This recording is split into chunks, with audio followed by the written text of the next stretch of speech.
Yes, here's the other continuation of the other part for Lamont, California.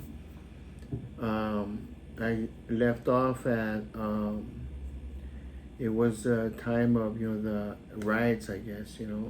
Yeah, see, Lamont had riots, and I think that's why people would not want to come into our town.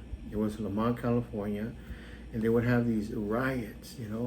And the only culture that lived there were the Spanish, right? The Mexicans, and Filipino, and the whites that were from Oklahoma. The ones that needed help because Oklahoma had a lot of storms, right? And me, I'm mestizo, right? And I told my mom, so mom, so what culture are we? Because dad is Spanish, and you're white American. My grandmother, she was Cherokee Indian, right? And then American. Grandfather, her husband was full-blooded Filipino, right, from Philippine Islands, Manila. How he made it to Lamont was, or here in the United States, during the war, right? They told him if he was to go to war and if he survived, he would have everything, citizenship, everything. They gave them all citizenship, and they put him in the front. Man, Francisco Boato, right? He made it, man. He made it back. My grandfather, he was this short little guy. Man, he was a hustler. I'll tell you that. He came to Lamont, California. He made to be a foreman in the fields where he worked at. In fact, oh my God, the Filipinos, right? They're known for their adobo, arroz, white rice. Adobo, chicken, ginger chicken, ginger beef, and lumpia, you know what I mean?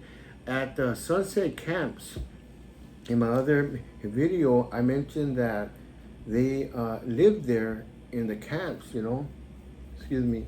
They lived there in the camps where the Filipinos, they would live there because that's where the government would put, immigrants that would come from another country or out of state. They would give them home their tents because they didn't have no place to live or food. So they were able to make food there. So the Filipinos stood in Sunset Camp. Yeah, Sunset Camp. So on the weekends, my grandfather would take us over there. Me, Frank, my brother. We were little. My sister Stacy, she wasn't born yet.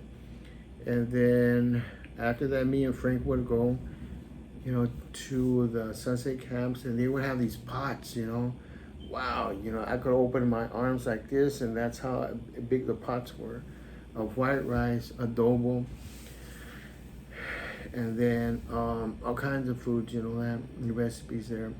So they lived there at the sunset camp, and it was amazing, the food. Oh my God, it was just so good. And then so the Spanish, my mom, she's a Filipino, I said, an American, and Cherokee Indian. And then my grandfather, full-blooded Filipino. And then so my mom, right? I'm gonna let out some info, okay? Just you know what I mean? Just oh man, I hope the family don't hear it. Oh man, how come I'm telling you guys this? Oh man, it's all right. Everybody's passed away anyways. Nah, I'm just kidding.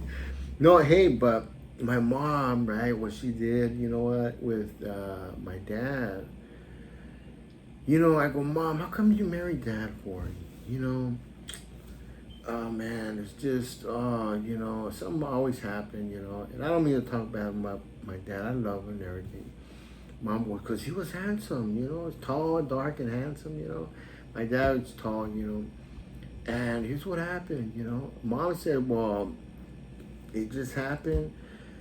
My dad and mom, they snuck out of the a window because my dad lived next door. Okay. They snuck out of the window and they went to get married at the courthouse, you know. You know, back in the day, right? You know, people they live by bartering. You know, knowing you, if you know this person, that person, and I think that's the way the world, you know, he runs sometimes, right? So my mom, she snuck out of the room, right, and then they went to the courthouse. They got married, right?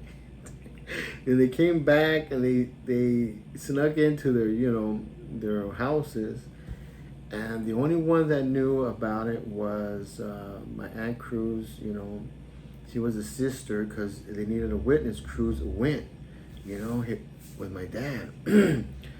And then, so why did they do that? Because my mom was pregnant with me, you know, age 19.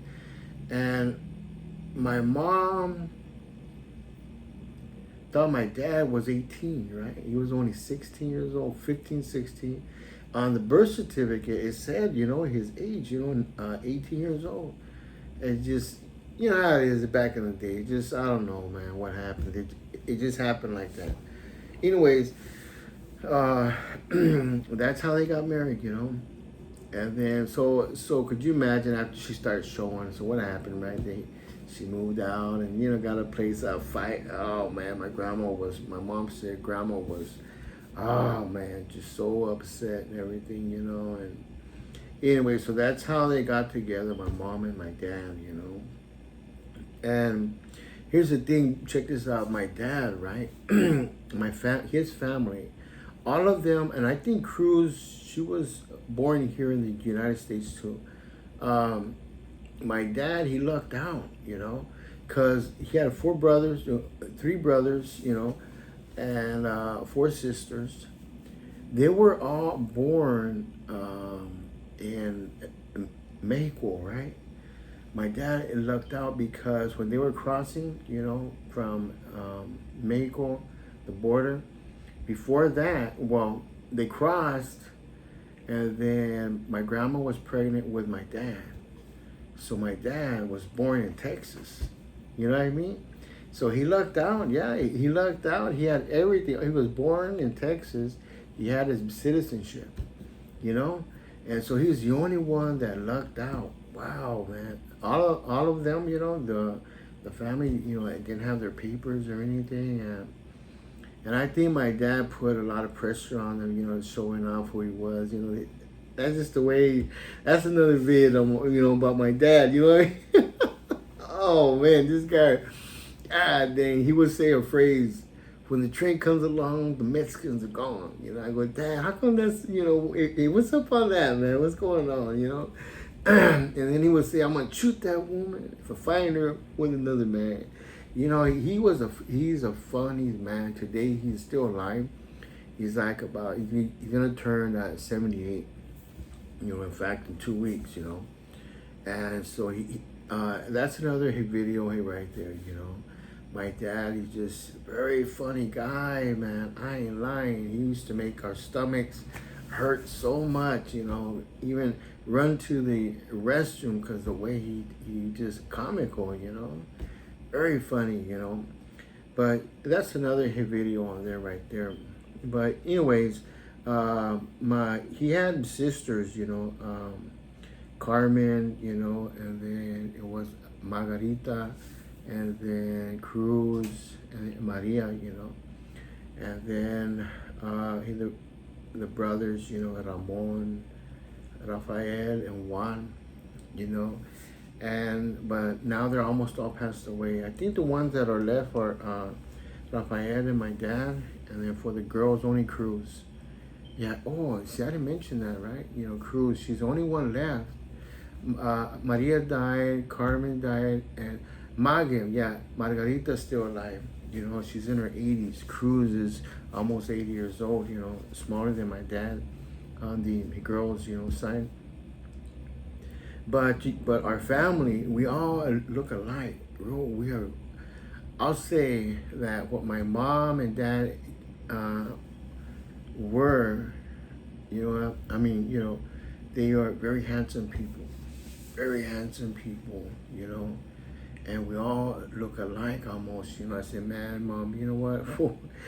You know that wow, because I see my cousins when they were younger, and all of us, I looked at them. I said, man, these people look like models. Wow, man. Lafayette had like what girls, like about 8 girls, I think. All girls, right? One boy, and 8 or 9 girls. You know. Oh my God, they were beautiful girls, right? Oh my God, he was a man that, oof, he would not let nobody look at his family. I'm not lying. If you mess around with his kids, man, he kill you, man. I ain't lying, man. For so many reasons, the Spanish culture at that time were very jealous people, and whew.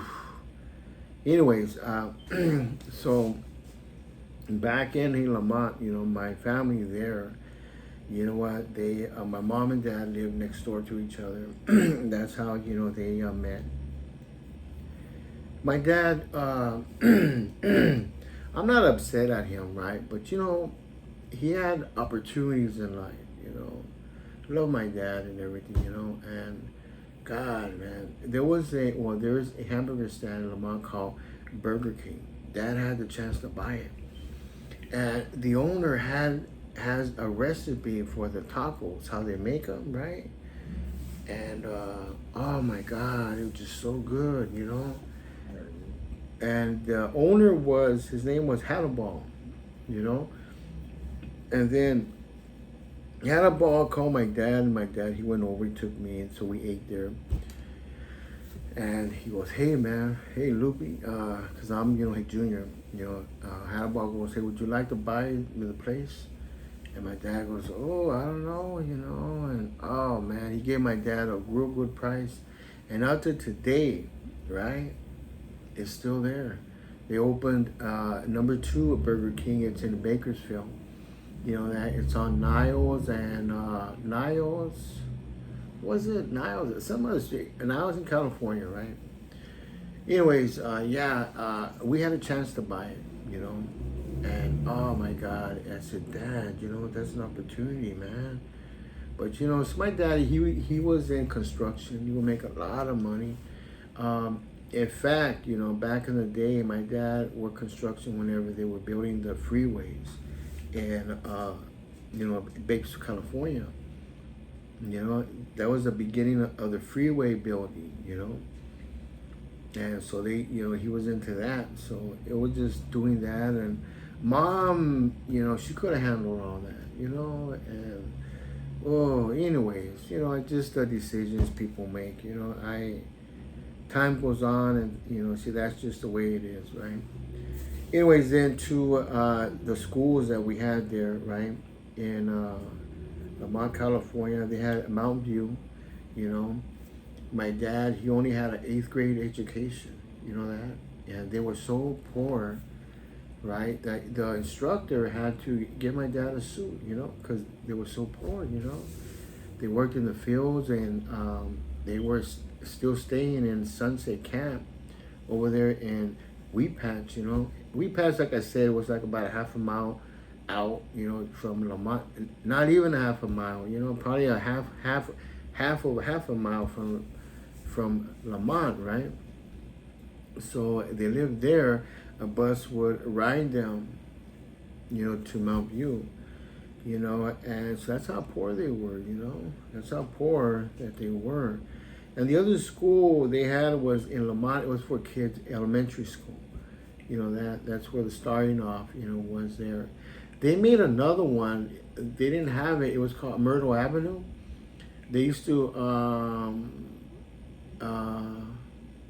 have the school in Lamont, and then after that they went straight to Mountain View from the grades 6. It was what? Let me see. It was from 6th grade, 7th and 8th. Mount View used to be, and so from elementary school, they kept them there from kindergarten, 1st, 2nd, 3rd, 4th, and 5th grade. Then they made another school by the elementary school, about 2 blocks down, called Myrtle Avenue. And so they once you went past the kindergarten, first, second, and third, fourth, fifth, and sixth, you went to Myrtle Avenue. And then they would send you for seventh and eighth to Mount View. And they had the bus system, you know, so that was good. Then they made the school, they called it by the Sunset Camps. They made a school right in front of the Sunset Camps. They pushed back the camps, you know, and they made the school, they called it Sunset School, you know. And then, so that's where they had to start to separate people, because people started moving in, you know. The immigrants came, and most of the people were immigrants, and they came into Lamont. You like that, right? Okay, it's 15 minutes, you know. I'm going to stop, and I'll start on the other one about Lamont, okay?